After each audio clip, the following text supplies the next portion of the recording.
Hello and welcome to another Starcraft 2 commentary video with Gumjabar. This is a PvP game between myself up here at the top left and Desiran, I don't know how he pronounces that, down at the bottom left, and he spawned as random but got Protoss, so this will be a PvP. The focus of this game is going to be how to expand and survive against one base colossus. One base colossus used to be like a really strong all-in PvP. It was just sort of a standard build. Nowadays, I think it's just not viable anymore, and that's a strong statement to make. But I'm going to try and present a case here. I haven't really seen it work in pro play lately at all. I think you can expand against it and survive it. And we're going to see why over the course of 2 different games with myself. And of course, I'm not a pro level player. I don't play at that level. So the most I can do is sort of show you some anecdotal evidence, some high diamond, low master replays. Some of these guys are masters. And it's all I can hope to do, just convince you with logic and with some game evidence. So, first thing is, of course, I did do this pylon down here just because he was random. You have to do that to be safe. If we go to the production tab, we can see that everything is pretty standard. Both going for 17 cyber cores. My opponent is actually going for 2 gateways, and he did cut probes to get the second gate out, and did it before this pylon even. So this is more like the MVP Tails build that we saw in PvT a little while back. Personally, I think this is not really ideal for PvP. He had to cut a probe, but whatever. He's random. We'll chalk that up to inexperience, I guess. Pretty standard second gas timing. If you're 3 stalker rushing, typically you start the stalker and then the gas, but no big deal. We can see he hasn't actually scouted me yet because he's chasing my probe around. So my build is going to be the 1 gas robo build, which you can see in previous videos. Essentially, I just make a zealot, and then a robo, and then a gateway. And you only make zealots. I don't make stalkers, I don't make sentries, just zealots and immortals. And I've got to have a second pylon up here because these 2 buildings are kind of vulnerable. He's going to get in here and see everything. And it's not really that concerning. This is also a great build to use if they steal your gas. If you get gas stolen, you can just plop down your robo immediately. No big deal at all. And since our goal is not to do a 1 base all-in, our goal is to expand. We actually make use of the extra minerals provided from not mining this gas to get our nexus up faster and have a better unit composition as well. So he's going to get in here. I should have actually blocked off this ramp a little better. You can do that with the zealots. And he's going to get in here and be a little obnoxious. And he will get 1 probe, but my immortal's out with 6 range. Pretty easy to chase down those stalkers. No big deal at all. And he's going to try and get out, but I might actually get 1. Oh, I've got another zealot. Bam! So that's 1 probe for a stalker. That's a great trade for me. Resources lost. I'm pretty far ahead. Hooray. So kind of a risk from him. He's going for a robo. Again, from our opponent, this is the most standard PvP ever, discounting tiny little hiccups in his actual build order. We're seeing early stalkers into a robo, getting that the 2 observers, which is very standard, and he's going to pop down to robo bay in just a second. I, on the other hand, am going for a nexus after my first immortal, and my second, well, at this point, I know he's not forgetting, so I can make an observer pretty safely.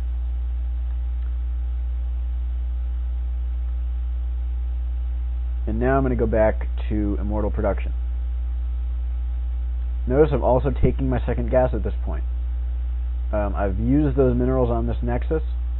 My resources are fairly balanced at this point, and it's pretty soon I do want to start making stalkers. Now we can see our opponent's going for the robotics bay. My observer gets in here and sees this.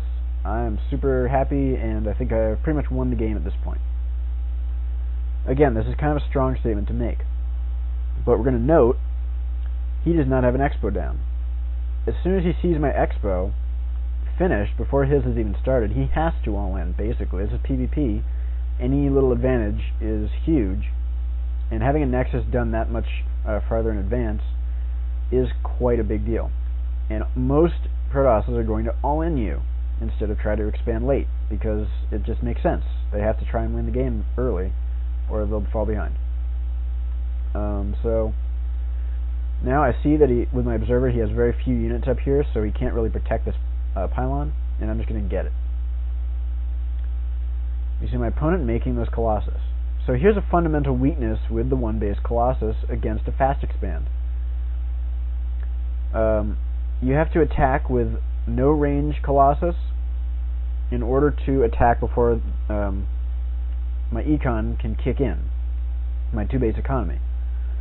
If he waits for thermal lance and gets like 3 or 4 colossus, my economy is going to be so massive that it doesn't actually matter. As long as I micro pretty well, I can just crush it.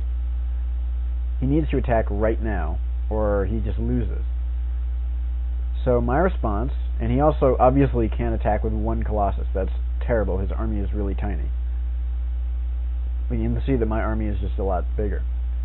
What I do is I make a warp prism. Put 2 immortals into that warp prism, and I'm making mostly stalkers. The stalkers are so that I can focus fire his colossus. Again, there's no range on the colossus, and we can see that the stalker and immortal has equal range to a colossus before thermal lance. So all we need to do is focus fire that colossus, use the warp prism to ferry units into range if he decides to force field, and we're actually in pretty good shape. So, of course, also notice that I am cutting probes here. I've got 4 gates and a robo. Here comes the engagement. He has very little anti-air because he's going 1-base colossus. He can't afford to make stalkers. I put the immortals into range with the warp prism, focus fire the colossus. His colossus are not hitting my units here. They have to focus on the immortal. I save one of the immortals. I've cleaned up the rest of his army. And yeah, I just focus fire the colossus. He's done for.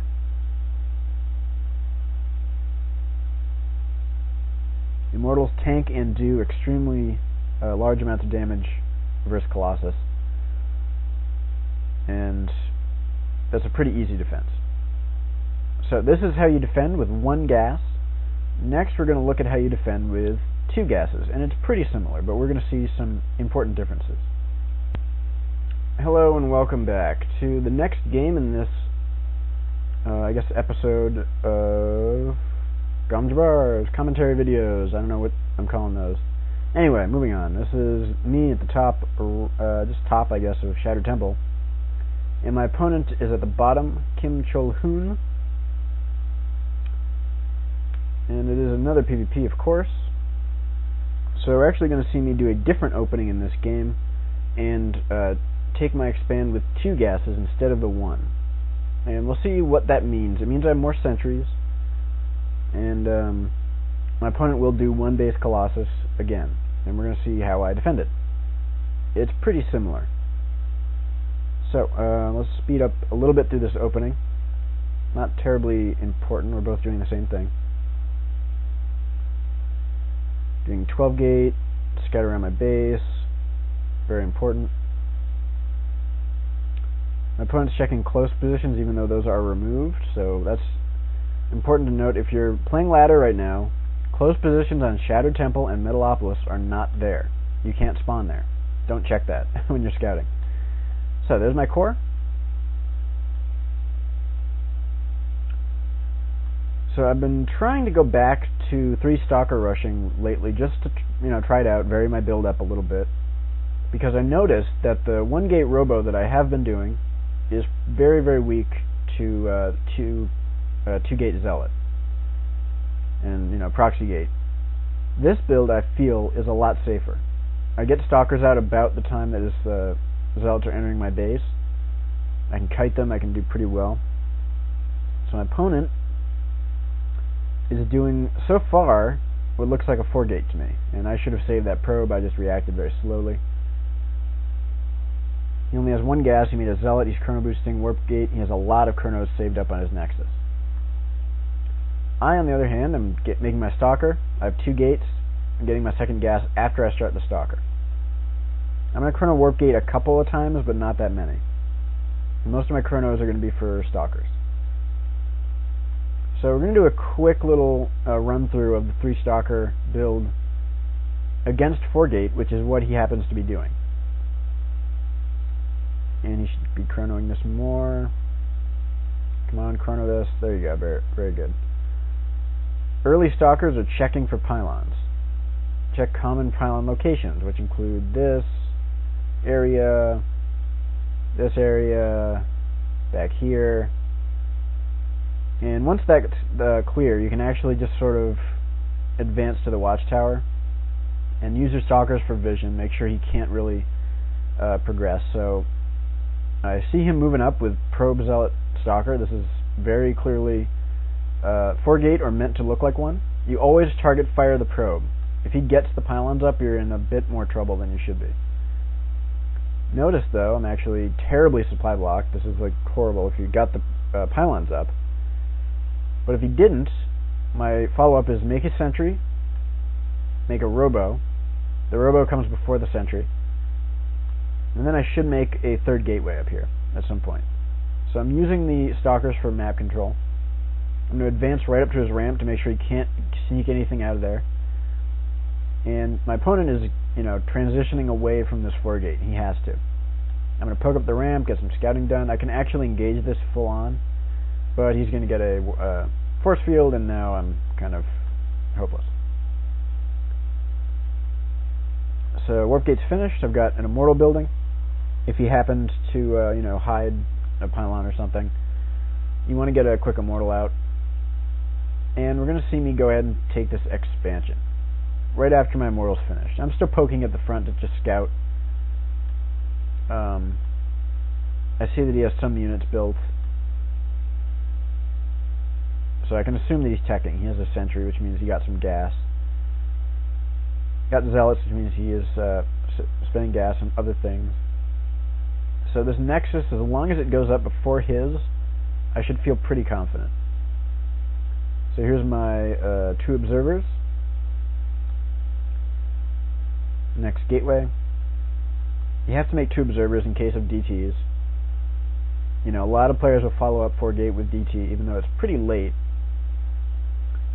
Or, I don't really know exactly what he was doing at this point. If we just look at vision, I saw some units, but not that many. He could have well have been doing a fake 4-gate, which is just zealot stalker probe. You send them out. It looks like you're 4-gating. You can even make pylons and cancel them eventually. And it freaks out your opponent, makes you focus on units instead of tech or economy. So what my opponent is doing is, in fact, 1-base colossus, which is great. It's fantastic. My nexus is finished. And to be effective, he really can't attack until he's got 2 colossus without range, but even that's fairly weak. The strongest he can do is like 4 colossus without range, or with thermal lance, that is. And if he does that, I should have a huge economy compared to his, because that will hit in like 4 minutes or something. So at this point, I'm making nothing but immortals, making a lot of stalkers, and I've got these sentries now, which I didn't have in that last game. I had no sentries the last game. So he spots, does he spot my expo? He hasn't actually seen my expo. but it's not really a big deal. So I have cut probes. You can look at my economy. I have about 30 harvesters, 960 income to his 580. I can just cut probes right here, and I've got an economic lead.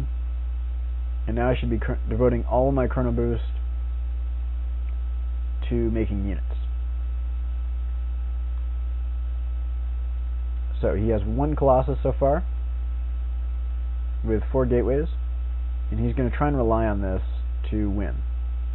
So what I have to do is use a lot of force fields. But at the same time, I'm also... So here's an important thing. Force fields are great to hold this type of push off. Of course, Colossus can break force fields, but that involves him getting very close to the front of my army, which allows me to target fire it and immediately kill it. And now I can utilize those force fields in my really nice production, my mortals, to hold off this push. And it just takes some micro. I did not even need the warp prism, but the warp prism does help if he had in fact gone for more Colossus. You can see on the production tab I'm building my warp prism. If you were waiting for another Colossus, the warp prism would be out just in time, like it was the last game. But in this instance, he hit before that timing, and I took advantage of the fact he only had 1 Colossus. So we can see that the sentries actually do help in this instance. In order to break them, he needs to basically sacrifice a Colossus and not make it useful. And that just is not very effective for him. So, that's going to be that game. And I think I'm going to look at one more game in which we just look at how you defend against a pure gateway all in. Alright, here we are. Back on Nerazim Crypt. Here's me, Gumjabar, at the top left, and my opponent KSX Limao at the bottom left. Once again, we're going to speed through this opening just a bit. So in the other games, we saw how you defend a 1-base Colossus all in against a fast expand. In PvP, of course, a fast expand means it expanded like 6 minutes or so, but it's still pretty exciting that you can do these sort of builds now. So I'm going to get in here, see that he's not doing any cheese. Gateways are about the same time. Let's slow it down a little bit more. Let's talk briefly, because I haven't yet, about what you're looking for when you're scouting the enemy.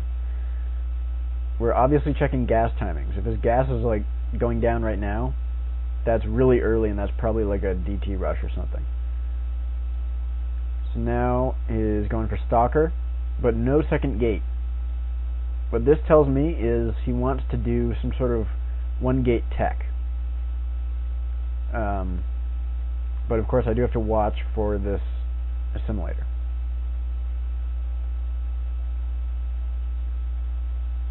But if, unfortunately I don't get to see it. So I, on the other hand, am making 2 gateways and then chrono boosting out stalkers. Make my second gas after I start the stalker. And here's his gateway. So he's doing sort of an interesting build. He's going for 3 gate with gas, making stalkers out of his gateways. And I'm making lots of stalkers, 3 in fact.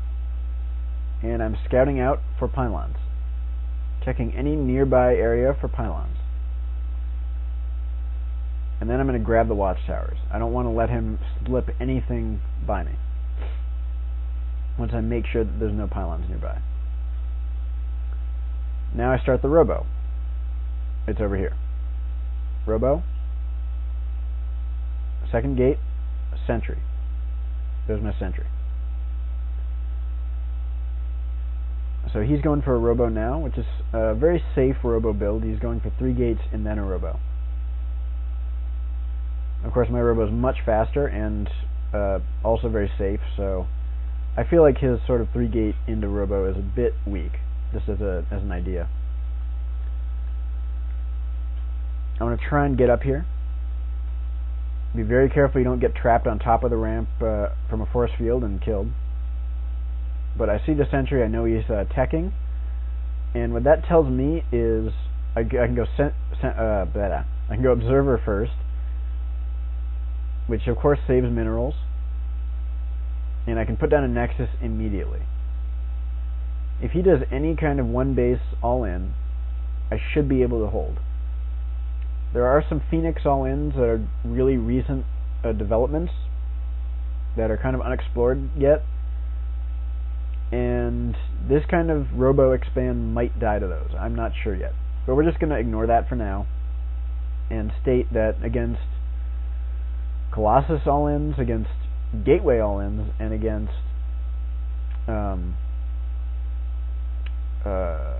Blink Stalker all-ins, we can hold those and have an expansion and win the game. So notice I'm making lots of sentries because I had to spend a lot of minerals on that nexus, and I want to make immortals. So that's really the key right now. Now he's going to attack as soon as he sees that nexus. I want to engage in a choke point, use my sentries. That's all I need to do.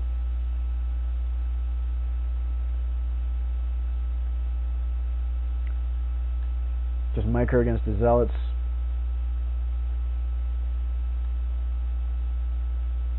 Now he attacked as soon as he spotted the nexus, and he's attacking with about 3 gateways worth of production here, as we can see. Didn't really matter. Force fields are all you need to hold this off. You don't need more than like 5 sentries. Just make lots of stalkers, some zealots, sentries. It's not that hard. You have to engage in the proper location. We're going to look at this battle one more time. Okay, so here's the battle, and we're just going to make sure we force field in a pretty good area. Don't want to lose any units. Also, note we're doing pretty easy but important micro to pull back weakened units. Trapping them in the force fields.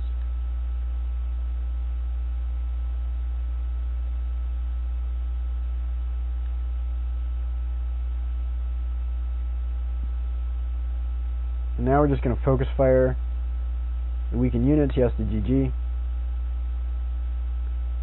So the force fields really are the key to this battle. You got to kill them off at a choke point, and yeah, you don't need any tech. You don't need immortals necessarily, although they help a lot. Like if I'd gone immortal first, you know, this probably would have been easier to hold. And he was actually starting to go for one base Colossus, but he realized it's too late. Nexus is down. So that's going to be it. We've looked at 3 games today, which are 2 variations of one base Colossus with various fast robo into fast expand builds. I think that this build pretty much beats one base Colossus, and we can see how it actually just beats. If the opponent sees us expanding and thinks, oh, he expanded, he's down some money, let's go kill him with 3 gates, doesn't really work. We can defend. We have sentries. It takes some micro, but we can defend it. Also notice that I haven't brought probes down. You can actually pull probes down here and then defend with probes as well, so that helps you a lot with the defender's advantage. You have to be careful not to lose probes too much in that instance, because then he can actually come back and just expand later and be even. So we don't want that to happen, but that's something you can also do. And yeah, that's pretty much going to be it. Thanks for watching.